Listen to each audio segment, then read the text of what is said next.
Halo, berjumpa lagi dengan saya Mr. Wira. Nah, video kali ini kita akan membahas materi baru, yaitu terkait kesebangunan segi empat. Ini merupakan materi geometri pada bidang matematika, dan tujuan pembelajaran pada video kali ini diharapkan kalian mampu mengidentifikasi dua segi empat yang sebangun dengan benar. Yang kedua, menentukan panjang, sisi, dan besar sudut pada segi empat dengan konsep kesebangunan.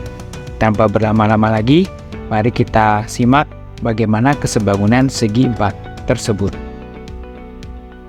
Pengertian kesebangunan. Pada video, kalian perhatikan ada 3 ukuran pas foto yang berbeda. Ada dengan ukuran 2x3, ukuran 3x4, dan ukuran 4x6. Apa yang membedakan dari ketiga ukuran pas foto ini? Nah, ketika kamu bisa mencetak pas foto, jadi kamu bisa mencetak pas foto tersebut dengan ukuran yang berbeda-beda. Berapapun ukurannya, foto yang tercetak akan tetap sama. Jadi untuk wajah kalian, untuk rambut kalian itu akan tetap sama yang tercetak. Nah, secara matematis, istilah yang digunakan ini adalah kesebangunan atau sebangun. Jadi foto-foto atau pas foto yang dicetak tersebut memiliki sifat yang sebangun. Nah, benda yang sebangun dapat memiliki ukuran yang berbeda, namun bentuknya tetap. Jika dua buah bangun datar mempunyai sisi-sisi yang bersesuaian, yang sebanding, dan sudut-sudut yang bersesuaian sama besar, maka dua buah bangun datar tersebut dikatakan sebangun. Nah, apa maksudnya sisi-sisi yang bersesuaian dan apa maksudnya sudut-sudut yang bersesuaian? Nah, misalkan ada dua bangun datar atau dua segi empat ABCD dan segi empat EFGH. Nah, kita perhatikan bersama mana sih sisi-sisi yang bersesuaian dan mana sudut-sudut yang bersesuaian. Jadi pada segitiga ABC ini, maksudnya segi empat ya, pada segi empat ABCD ini, misalkan sisi AB. Sisi AB ini bersesuaian atau berpasangan dengan sisi EF karena dia memiliki bentuk yang serupa. Begitu pula sisi BC, ia akan bersesuaian dengan sisi FG. Nah, begitu pula seterusnya. Dan jika kita bandingkan atau kita buat perbandingan pasangan sisi yang bersesuaian, itu harus sama. Jadi AB berbanding dengan EF itu sama dengan BC berbanding dengan FG, sama dengan CD berbanding dengan GH, dan sama dengan AD berbanding dengan EH. Jadi 4 pasang sisi yang bersesuaian tersebut memiliki perbandingan yang sama. Dan begitu pula pada sudut-sudut yang bersesuaian. Jadi sudut-sudut yang bersesuaian tersebut, misalkan sudut A. Sudut A ini bersesuaian dengan sudut E. Jadi memiliki bentuk yang sama. Jadi sudut-sudut yang bersesuaian tersebut sama besar. Besar sudut A akan sama dengan besar sudut B. Maksudnya ini besar sudut E ya. Ini ada kesalahan ketik. Nah, besar sudut A sama dengan besar sudut E. Besar sudut B sama dengan besar sudut F. Besar sudut C sama dengan besar sudut G. Dan besar sudut D sama dengan besar sudut H. Jadi keempat pasang sudut yang bersesuaian tersebut sama besar. Nah, ini merupakan dua syarat kita bisa mengatakan dua bangun datar tersebut sebangun. Ini merupakan simbol sebangun.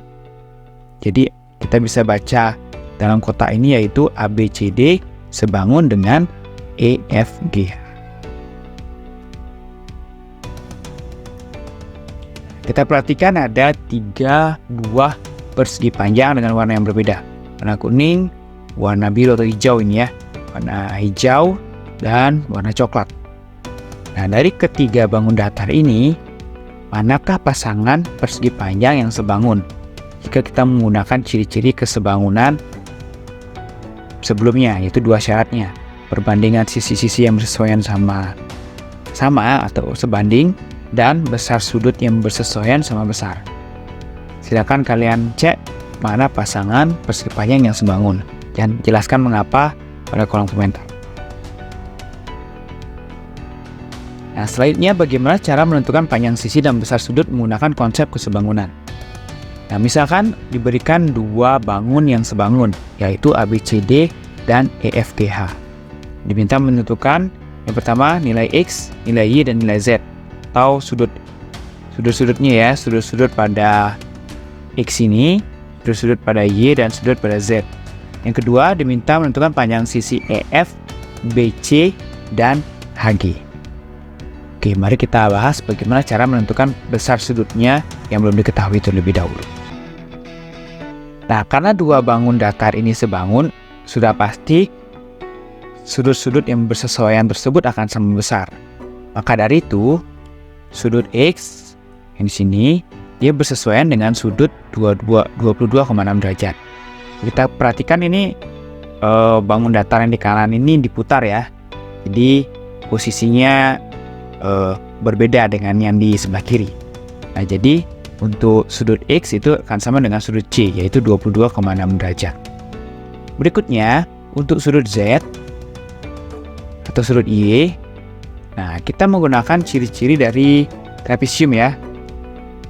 Nah, ini kita ketahui sudah 90 derajat, ini juga kita ketahui 90 derajat. Berarti ciri-ciri trapesium itu sepasang sudut yang berada pada sisi sejajarnya itu jumlahnya 180 derajat. Jadi kita bisa mencari sudut Y. Nah, sudut Y itu kita kurangkan aja 180 derajat dikurangi sudut C, sehingga kita akan memperoleh 157,4 derajat. Sehingga sudut Z juga akan kita peroleh nilai yang sama dengan Y, karena sudut Z ini bersesuaian dengan sudut Y, atau sudut Z ini bersesuaian dengan sudut D, sehingga sudut Z akan sama dengan sudut Y. Oke, cukup mudah untuk mencari besar sudutnya. Kita hanya perlu memasangkan sudut yang bersesuaian, lalu sudut tersebut akan sama besar. Berikutnya untuk nomor 2, diminta untuk mencari panjang sisi EF. Nah, hal pertama yang kita perhatikan bahwa EF ini dia akan bersesuaian dengan AB. EF akan bersesuaian dengan AB. Jadi kita bisa buat dulu perbandingannya, yaitu EF berbanding AB yang ini. Selanjutnya, kita lihat perbandingan yang memiliki panjang sisi yang diketahui. Misalkan yang ini. EH itu akan bersesuaian dengan AD ya. EH dengan AD bersesuaian. Jadi kita lihat EH dan AD itu panjang sisinya sama-sama diketahui. Lalu kita pakai perbandingannya. Ingat, salah satu syarat sebangun, panjang sisi yang bersesuaian tersebut sebanding atau nilai perbandingannya sama. Jadi kita bisa pakai dua pasang ini dengan persamaan atau nilai yang sama, sehingga kita bisa ganti masing-masing. AB kita ganti dengan 16 sesuai yang diketahui, EH kita ganti dengan 15, EF kita ganti dengan 20. Kita bisa operasikan persamaan ini. Kita bisa kalikan silang ya, agar cepat. Sehingga 20 kali EF sama dengan 15 kali 16. Dan kita memperoleh nilai EF sama dengan 15 kali 16 per 20. Kita bisa sederhanakan ini, kita tidak perlu langsung mengalihkan ya, nanti angkanya besar. Jadi lebih mudah kita sederhanakan. Ini dibagi 5 dapat 3, dibagi 5 kita dapat 4. Kita bagi 4 lagi, dapat 1, bagi 4 dapat 4. Sehingga 3 dikali 4, yaitu 12 cm. Ini mirip ya dengan perbandingan senilai yang sudah kalian pelajari di kelas 7, di materi perbandingan.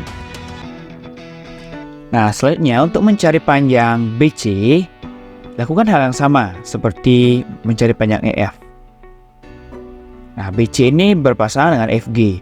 Jadi, FG dengan BC kita pasangkan seperti ini. Kita buat perbandingannya. Yang selanjutnya kita pakai saja EH dengan AD lagi, seperti pada saat kita mencari panjang EF. Kita lakukan hal yang sama seperti sebelumnya, lalu kita kalikan silang. 15 kali BC sama dengan 20 kali 20. Sehingga BC sama dengan 20 kali 20 per 15. Kita coret sama-sama dibagi 5, dapat 3, bagi 5 dapat 10. Nah, nggak ada yang bisa sama-sama dibagi lagi. Jadi kita bisa biarkan dalam bentuk pecahan. Jadi 26, 2/3 cm. Atau mau dibuat dalam bentuk desimal juga boleh. Nah, inilah panjang sisi BC. Selanjutnya,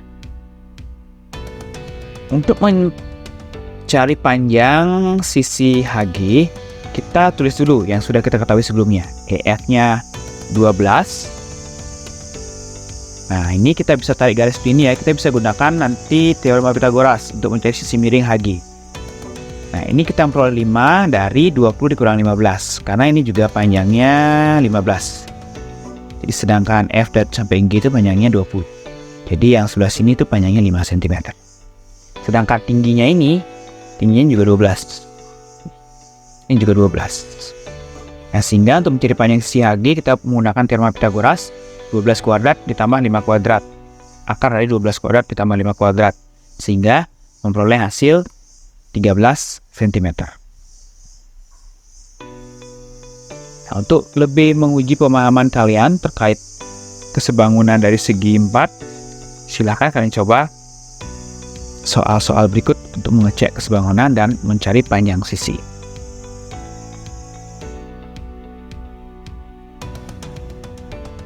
Oke, sekian dulu untuk video kali ini. Nanti video berikutnya kita akan bahas terkait kesebangunan dari segitiga. Jika ada yang belum kalian tanyakan, bisa kalian tanyakan pada kolom komentar atau kalian tanyakan langsung. Sampai jumpa pada video selanjutnya. Bye-bye.